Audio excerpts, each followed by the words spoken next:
भारतीय डाक विभाग ने ऑनलाइन रिक्रूटमेंट पोर्टल पर बिहार प्रदेश में 1400 वैकेंसीज के लिए अपना नोटिफिकेशन जारी किया है।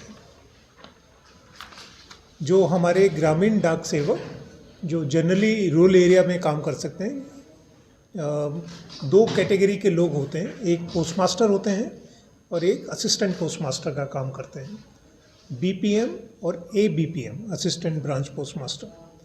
ये दो लेवल के 1400 वैकेंसीज ऑनलाइन पोर्टल पे हमने नोटिफाई किए हैं और वो सारी प्रक्रिया पूर्णतः ऑनलाइन है।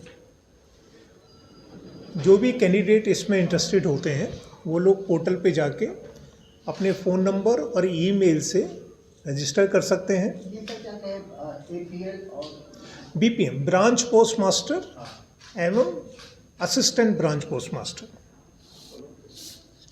BPM and ABPM.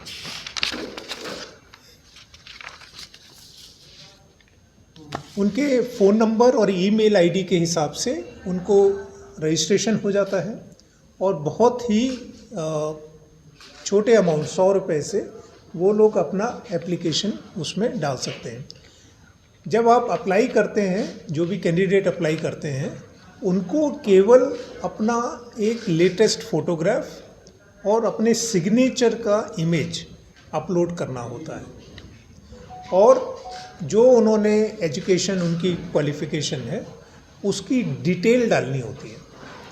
जैसे कि हमने बिहार स्टेट एजुकेशन बोर्ड से 10th पास किया है तो वो एजुकेशन बोर्ड सेलेक्ट कर लेंगे और उसमें अपने जो भी सब्जेक्ट में उन्होंने जो मार्क्स लिए हैं वो फिल कर देंगे। उसका कोई डॉक्यूमेंट उसको सबमिट नहीं करना है, वो केवल इन्फॉर्मेशन देना है। वो इन्फॉर्मेशन और उसके बाद जहाँ पर भी वो अपनी विलिंगनेस देना चाहते हैं काम करने के लिए, अपॉइंटमेंट के लिए, उसको वो सेलेक्ट कर सकते हैं। तो बिहार में जितनी भी डिविजन्स हैं, पोस्टल डिविजन्स, उसमें हमने डिटेल दिया हुआ है, आपको भी हमने कॉपी दी है। उनका 2 है, 12,000 से शुरू होकर जो बीपीएम ब्रांच पोस्टमास्टर जो हैं उनका 12,000 से 29,380 तक जाता है। वो मतलब इंक्रीमेंट के हिसाब से। तो जो भी नए आएंगे उनको शुरू में 12,000 मिलेगा और फिर उसमें जो डीए या जो भी है। और जो असिस्टेंट ब्रांच पोस्टमास्टर हैं, असिस्टेंट ब्रांच पोस्टमास्टर का काम जनरली डाक को कन्वे करना होता है या डाक वितरण का होता है। जो ब्रांच पोस्टमास्टर होता है उसका काम होता है कि वो खाते खोलेगा या उसमें जमा करेगा पैसे, या फिर आपका आर्टिकल बुक करेंगे या मनी ऑर्डर बुक करेंगे या फिर पीएलआई, आरपीएलआई, वो सारे काम करते हैं जैसे कि पोस्ट ऑफिस में होता है। उसी तरह का छोटा पोस्ट ऑफिस 3 से 5 घंटे के लिए वो काम करता है। कॉन्ट्रैक्ट बेसिस होगा या फिर जो एक पूर्व में जो बहाली होती थी, मतलब ये अभी जो कॉन्ट्रैक्ट बेसिस के तहत बहाली हो रही है, ये कॉन्ट्रैक्ट नहीं है, ये एंगेजमेंट है। ये हम इसको बोलते हैं ग्रामीण डाक सेवक। तो ये पूर्णतः सरकारी कर्मचारी नहीं होते हैं, इनका स्टेटस एक एजेंट के तौर पे होता है, लेकिन इन लोगों को बहुत सारी सरकारी सुविधाएं मिलती हैं। जैसे कि इनको बोनस भी मिलता है, इनको छुट्टियां मिलती हैं, इनको प्रमोशन के लिए और एग्ज़ाम में बैठने का चांस मिलता है, जिससे कि ये डिपार्टमेंट में पूर्ण सरकारी कर्मचारी के रूप में काम कर सकें। कोई तय सीमा बेसिस पर कुछ आरक्षण है इसमें? बिल्कुल आरक्षण है इसमें। अनरिजर्व्ड SC ST OBC तीनों का इसमें जो जी। सर कोई सर्टेन जैसे कि 2 साल 4 साल 5 साल ऐसे जैसे होते हैं, इसमें भी कुछ है क्या प्रावधान? हाँ, देखिए वो एलिजिबिलिटी के हिसाब से है। ये जो अभी अगर कोई एंगेज होता है, तो अगर कोई नया बच्चा 20 साल की उम्र में, 18 साल की उम्र में एंगेज हो जाता है तो उसका यहाँ पे काम करने का 18 साल से 60 साल तक काम कर सकता है।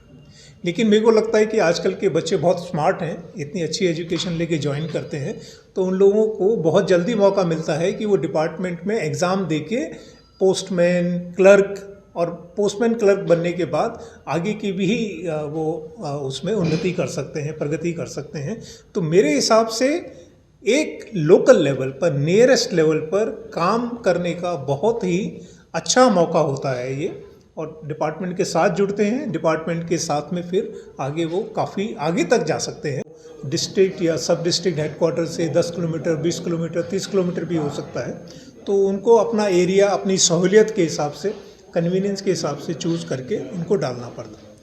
ये सब एप्लीकेशन कलेक्ट होके सिस्टम में ऑटोमेटिकली हर पोस्ट के लिए शॉर्ट लिस्ट हो जाएगा और जिसका नंबर आएगा पहला, उसको एसएमएस और ईमेल के द्वारा इन्फॉर्मेशन चला जाएगा कि आपने जो अप्लाई किया था, आपका इस वैकेंसी के लिए शॉर्ट लिस्ट हो गया है, प्रोविजनल शॉर्ट लिस्ट हो गया है।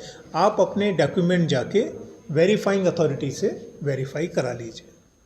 वो जब वेरीफाई हो जाएंगे तो उसके बाद उनको एक एंगेजमेंट लेटर सिस्टम में इशू हो जाएगा और वो एंगेजमेंट लेटर लेके जहाँ पे उनका अपॉइंटमेंट होना है उस अथॉरिटी को जाके वो एंगेजमेंट लेटर दिखा सकते हैं और उनका आगे का प्रोविजनल अपॉइंटमेंट हो जाएगा।